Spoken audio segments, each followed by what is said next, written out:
Hi guys, today I'm going to be sharing with you my top 10 tips to increase your vocabulary. I'm so glad to hear that you've been enjoying my English language videos and I love reading your comments. So thank you very much for always coming back and engaging and leaving lovely comments. I really do appreciate it. I'll leave my English language playlist here in case you want to catch up with any previous videos that I've done on the subject.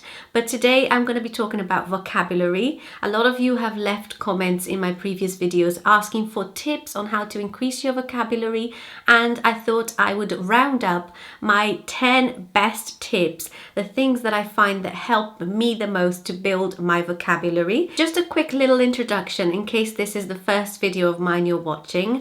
I am originally from Brazil and I have been living in the UK for about 7 years now. I learned English as a foreign language. My first language is Portuguese, and I decided to start making these videos on how I became fluent in English, how I got a British accent, and just generally sharing my English language learning journey. Learning new languages is a passion of mine, and I think that has definitely contributed towards how quickly I became fluent in English. So I hope you like this video, and let's get to the top 10 tips. Tip number 1 is to keep a diary of new words that you come across. You can keep a physical diary where you write things down, or you can also write things on your phone, which is my preferred method because I always have my phone on me. So it's just quicker and easier, and it's a good way to make sure that you always have those words on you if you want to refer back to them. So let's say that you came across a new word today. I, for example, came across the word preposterous today.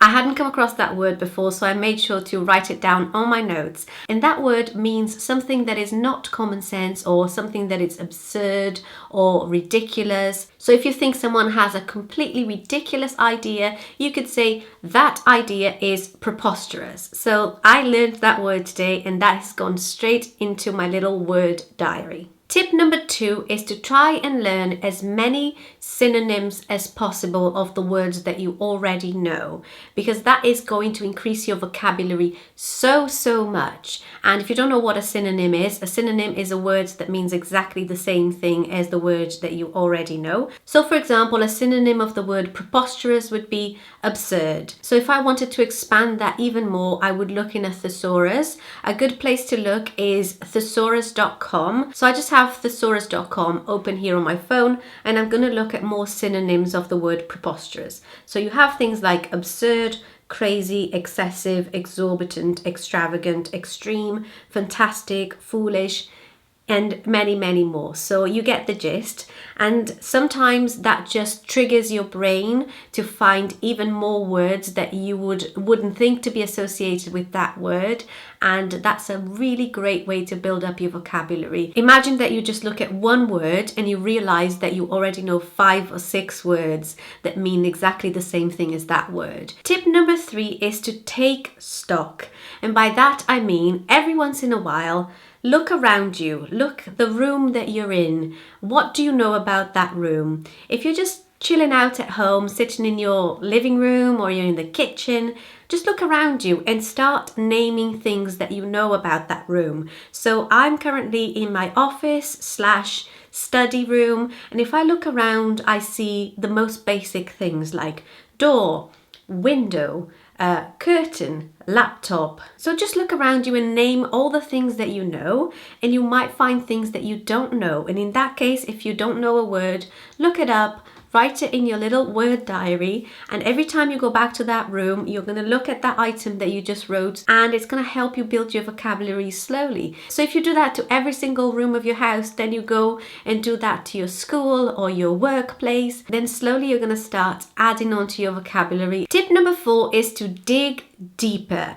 Try and explore a new topic. Maybe not every single day, but every once in a while, possibly once a week or once every 2 weeks, depending on how frequently you're practicing your English. Look for something in the news or in a magazine or in a newspaper and find a topic that you're interested in and explore that topic. I myself love photography, and I've started to take an interest in learning all the jargon and all the specific language that goes with photography. There are lots of specific terms like aperture, depth of field, and shutter speed. And these are all things that are specific to the subject of photography or videography. That is a great way to improve your vocabulary, because if you like that topic, then you're likely to talk about that topic with your friends. Tip number 5 is to try and find connections between English words and your own native language words. You're bound to know a lot more words in your native language, and sometimes those words are fairly similar to English. So I'll just give you a quick little example of a word that's on my mind at the moment. In Portuguese, the word preposição is very similar to the word preposition in English, both in the way that they are spelled and in the way that they sound. So if I were to try and make a connection between the word in Portuguese and the word in English, that would save me a lot of time trying to figure out what that word in English means. Obviously, that doesn't work for every single word, and there are many words out there that give you a false sense of security into thinking that you know what they mean, when in an actual fact they mean something completely different. So if you're in doubt, always check in a dictionary. But as a general rule, it's a good way to build your vocabulary if you can find those connections between English words and your native language. Tip number 6 is to deconstruct words. And by that I mean get to the root of a word to understand its meaning. This is something that I practice every single day, and I have done ever since I started learning English. It's something that interests me in any case because I love languages,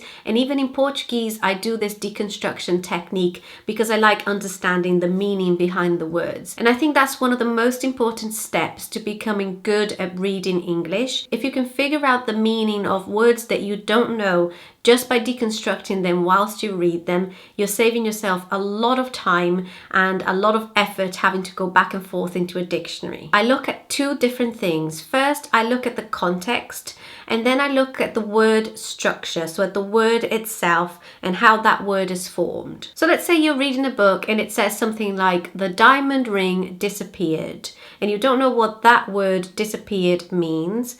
First, take that word on its own and try and deconstruct it. So break it apart into separate categories. So I would deconstruct that word as appear, and ed at the end. And then I would try and figure out what each part of that word means. So if I know what the word appear means, then that's already helping me out loads. And I know that appear usually means that something became visible or noticeable. So what are these 2 connections doing to that word to change its meaning? The prefix dis usually tells me that that is a negative or a reversing connotation to that word, so it's changing its meaning to the opposite and the contrary. So from that deconstruction, I would be inclined to think that the word appear has changed its meaning to the opposite because of the prefix dis. Then the suffix ed tells me that that is changed to the past tense. So it's not something that's happened in the present, it's something that happened in the past. And so by that, I suddenly figure out that the word disappeared means something that's vanished, something that was there but suddenly is not there anymore. So I think that's a great way of learning new vocabulary without necessarily having to go back and forth into a dictionary. Tip number 7 is to do the opposite of tip number 6 and to aggregate. So group words that are similar together and try and categorize them, and you'll find that you know probably about 10 to 15 words that all come from the same root. So for example, I'm thinking of the word act. You can find words that are similar or come from the same root as act, such as activity, action, acting, actor, actress, and all of those are coming from the same root. So you could probably try and figure out the meaning of these words without looking at a dictionary, just by aggregating those words all under the same root. Tip number 8 is to use an app on your phone that will give you a new word every day to learn. It might seem something simple, but there are 365 days in the year, and if you have 365 new words in a year, then that's a lot of new words in your vocabulary. So an app that I like to use on my phone is just dictionary.com, and it gives me a new word every single day. So here's the word for today, and it's something that I actually don't know what it means, so that would be great for my little word diary that I mentioned on tip number 1. So the word here is chanticleer, and it's a noun. Let's just press the little sound button to see if I pronounced it correctly. Chanticleer. Chanticleer, I think. Chanticleer. Chanticleer. So I actually said Chanticleer, but I think it's more of like a ch. Chanticleer. It says here that Chanticleer is a noun, which means a rooster, used as a proper name in medieval fables. A rooster, I think, is a cockerel in British English. So that is what Chanticleer means, and that was my word of the day. Tip number 9 is to make a commitment to apply the new words that you learned as many times as possible during that day. So for example, set yourself a target to use a new word at least 5 times that day. It will force you to have to remember that word, which means that that word will become part of your everyday vocabulary for that day. You might forget it in the future, but some words might stick around, and that will slowly help to build your vocabulary. So my target for today is to use this word, Chanticleer, 5 times so that I don't forget it. Now, how am I going to find 5 situations where I need to mention a rooster or a cockerel so that I can use that word? That's going to be a big challenge, but I'm up for it. And my last tip, tip number 10, is to be curious and inquisitive. If you have an interest or if you develop an interest in learning new words, then you'll find that your vocabulary will grow much quicker. So instead of always relying on the words that you already know, find other new and exciting words out there. And that is my secret to developing a good vocabulary in English. That 10th tip there, be curious and be inquisitive, is what made me grow my vocabulary so much. If I hadn't been interested in learning all these new words, my vocabulary would never be as close to what it is at the moment.